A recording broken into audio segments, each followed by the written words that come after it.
जैन बच्चों, GSP online classes में आप सभी का स्वागत है। बच्चों, आप लोगों से वादा किया गया था कि 2025 से बिहार बोर्ड 10वीं कक्षा का जितना भी क्लास होगा ऑनलाइन आपको दिया जाएगा। तो इसकी शुरुआत हो चुकी है और ये 2025 भी आ चुकी है। तो आज हम लोग जो है पहला चैप्टर डिस्कस करेंगे इतिहास का। उस चैप्टर का नाम है यूरोप में राष्ट्रवाद। यूरोप में राष्ट्रवाद का चैप्टर है और हम लोग जो है क्या करेंगे, पहले लाइन बाय लाइन डिस्कस करेंगे। लाइन बाय लाइन डिस्कस करने, देखिए मेरा पढ़ाने का कुछ तरीका है।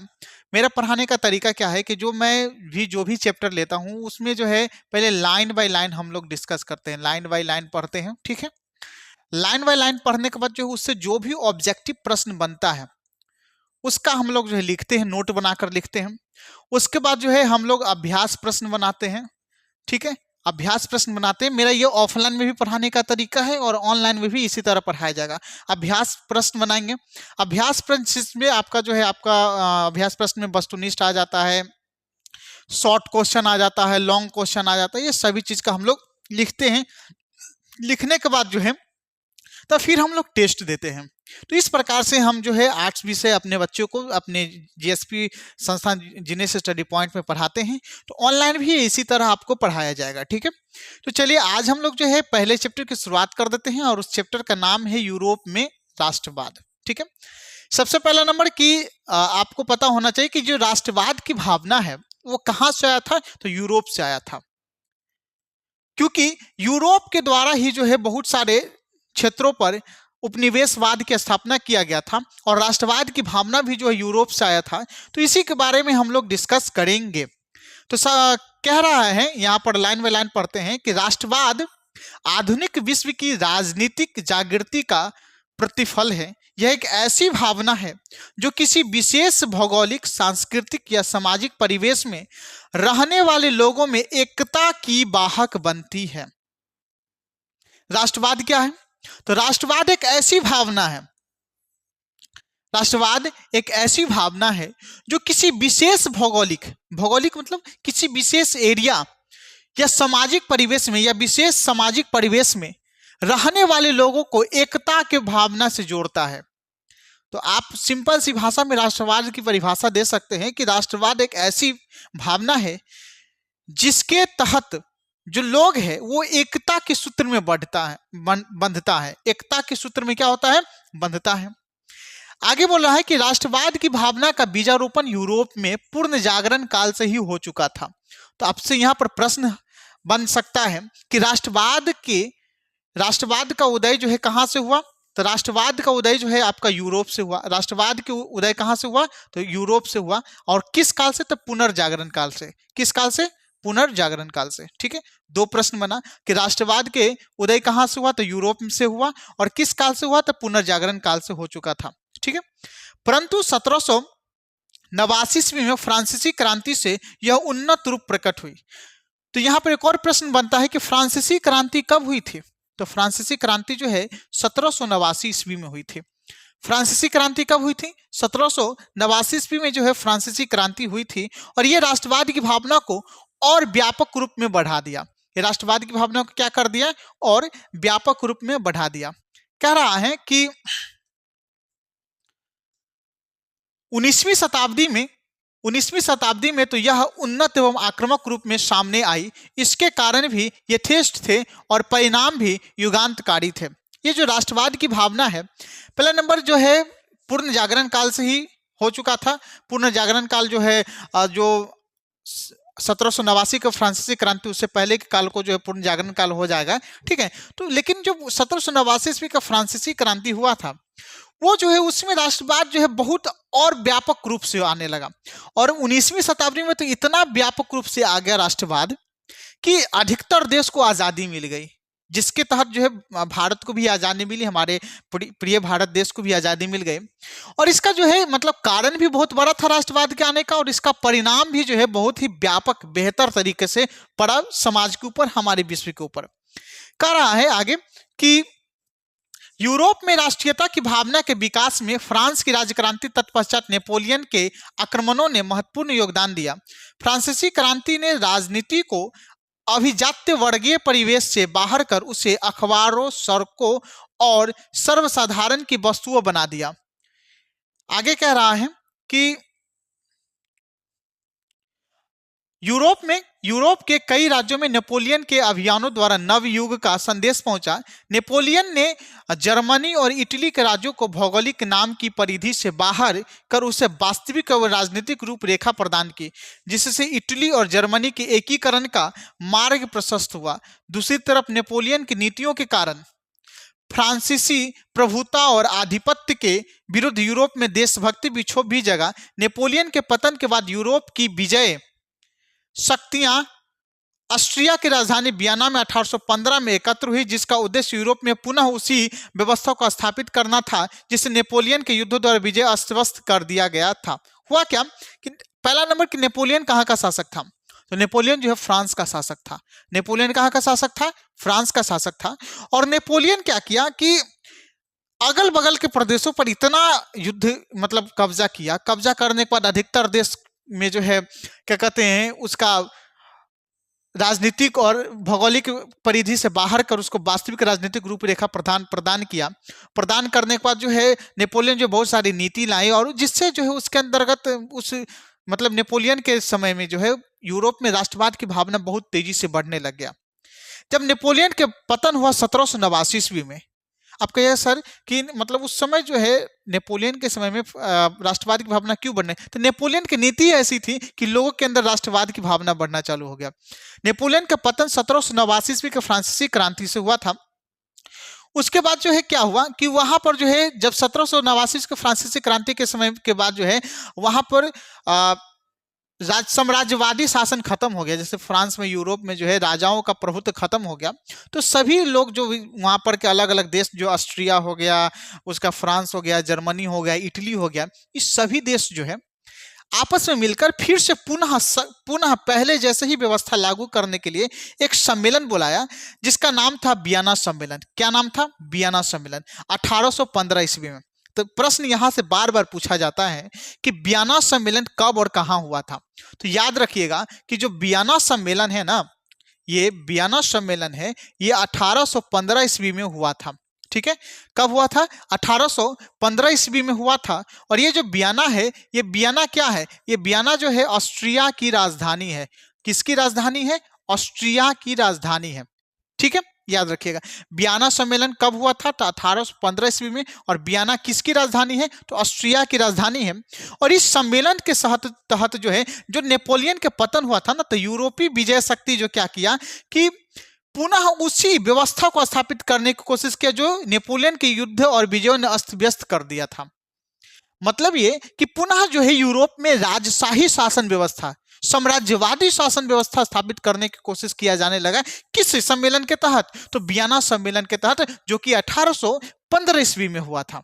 ठीक है, आगे बढ़ते हैं। अब यहां पर जो एक और प्रश्न पूछता है कि वियना सम्मेलन का नेतृत्व किसने किया था? तो यहां पर देखिए, यहां आगे आता है, परंतु इसमें भाग लेने वाले राजनयिक इस बात को देख सकने में असमर्थ रहे कि जनतंत्र और राष्ट्रवाद की नई शक्तियां राजनीति को निर्धारित करने वाले नए तत्वों के रूप में उभर रही है। जो जितनी भी शक्तियां हैं, जितने भी वहां पर जो राजनीतिक विशेषज्ञ बैठे थे, जो पुराना व्यवस्था स्थापित करने की कोशिश कर रहे थे, पुराना व्यवस्था स्थापित करने की कोशिश, वो जो है राष्ट्रवाद की भावना को परख नहीं पाए। वो जो है राष्ट्रवाद की भावना को देख नहीं पाए कि भैया ऐसा नहीं होगा, अब नहीं चलने वाला है साम्राज्यवादी, अब जो है जनता की बात चलेगी। अब किसकी बात चलेगी? तो जनता की बात चलेगी। तो यहां पर जो क्या हुआ कि 1815 ईस्वी में वियना सम्मेलन हुआ, जिसका मेजबानी किसने किया था? तो ऑस्ट्रिया के चांसलर मेटरनिख ने। किसने किया था? तो ऑस्ट्रिया के चांसलर मेटरनिख ने जो है वियना सम्मेलन का मेजबानी किया था, जो घोर प्रतिक्रियावादी था। आप कहे सर ये घोर प्रतिक्रियावादी क्या होता है? तो घोर प्रतिक्रियावादी का मतलब हो गया कि वो जो है लोकतंत्र, जनतंत्र का विरोधी था। वो राजा का तंत्र का समर्थक था, मतलब साम्राज्यवादी व्यवस्था का समर्थक था, लोकतंत्र और जनतंत्र का विरोधी था। ठीक है, इस सम्मेलन में ब्रिटेन, रूस, प्रसा और ऑस्ट्रिया जैसी यूरोपीय शक्तियां ने मिलकर ऐसी व्यवस्था की जिसका मुख्य उद्देश्य यूरोप में उस शांति संतुलन को स्थापित करना था जो फ्रांसीसी क्रांति से पहले था। ठीक है, तो यहां पर प्रश्न बनता है कि जो है वियना सम्मेलन का मेजबानी किसने किया था? तो ऑस्ट्रिया के चांसलर मेटरनिख ने जो है वियना सम्मेलन का मेजबानी किया था। आगे बढ़ते हैं। आगे कह रहा है,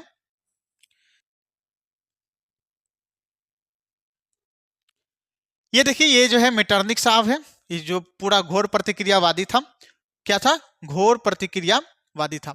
आगे कर रहा है कि गणतंत्र में प्रजातंत्र जो फ्रांस की क्रांति की देन थी। अच्छा, यहाँ पर एक और प्रश्न बनता है कि गणतंत्र और प्रजातंत्र किस किस क्रांति की देन थी? तो गणतंत्र एवं प्रजातंत्र जो है फ्रांस की क्रांति की देन थी। देखिए हम आपको बता दे रहे हैं, आप जब वीडियो देखिए ना, तो जब जब हम स्टार मार्कर अगर लिखें और अंडरलाइन करें, तो ये लाइन जो है आप भी अपने कॉपी में या अपने किताब में अंडरलाइन जरूर कर लीजिए। क्यों? क्योंकि यहां से ऑब्जेक्टिव प्रश्न बनता है। आपको ऊपर भी जो है 2-3 लाइन है, उसको भी अंडरलाइन करवा दे रहे हैं, वहां से भी आप देख लीजिएगा कि यहां से प्रश्न बनता है। जैसे एक ही लाइन यहां पर हम यहां पर है कि सन 1815 में वियना सम्मेलन की मेजबानी निक ने किया था। ठीक है, ये घोर प्रतिक्रियावादी था, तो ये लाइन से भी प्रश्न बनता है। फिर अगर जब हम ऊपर ऊपर चलते हैं तो ऊपर के भी लाइन से जो है एक प्रश्न बनेगा। ऊपर के लाइन से भी एक प्रश्न बनेगा, यहाँ पर देख लीजिए। यहाँ पर देखिए कि हाँ, जो है वियना सम्मेलन जो ऑस्ट्रिया की राजधानी 1815 में एकत्रित हुआ था। ठीक है, यूरोपीय विजय शक्ति जो है वियना ऑस्ट्रिया, यहाँ पर जो है वियना क्या चीज है? तो ऑस्ट्रिया की राजधानी है, यहाँ से ये प्रश्न बनता है। ठीक है, तो इस प्रकार से जो जब हम अंडरलाइन करें तो आप भी अपने किताब में जो है अंडरलाइन कर लीजिएगा, जिससे आपको और ज्यादा बेनिफिट होगा और ज्यादा फायदा होगा। और जब दोबारा पढ़िएगा, आप खुद से किताब पढ़िएगा, तो आपको जो बहुत सारा ऑब्जेक्टिव खुद से क्लियर होगा। ठीक है, चलिए आगे बढ़ रहा है कि गणतंत्र और प्रजातंत्र जो फ्रांस की राजक्रांति का दिन था, तो ये आप अंडरलाइन कर लीजिए। उसका विरोध करना और पुरातन व्यवस्था की पुनर्स्थापना करना मेटरनिक व्यवस्था का उद्देश्य था। अतः वियना सम्मेलन के माध्यम से यूरोप में नेपोलियन युग का अंत और मेटरनिक युग का शुरुआत करना था। तो वियना सम्मेलन के माध्यम से क्या करना था? तो पहला नंबर क्या था कि उसका मतलब फ्रांस की क्रांति का देन थी, और उसका जैसे गणतंत्र और प्रजातंत्र का विरोध करना था। वियना सम्मेलन के माध्यम से किसका विरोध करना था? तो गणतंत्र और प्रजातंत्र का विरोध करना था, और पुरातन व्यवस्था को पुनर्स्थापित करने की कोशिश किया जाने लगा।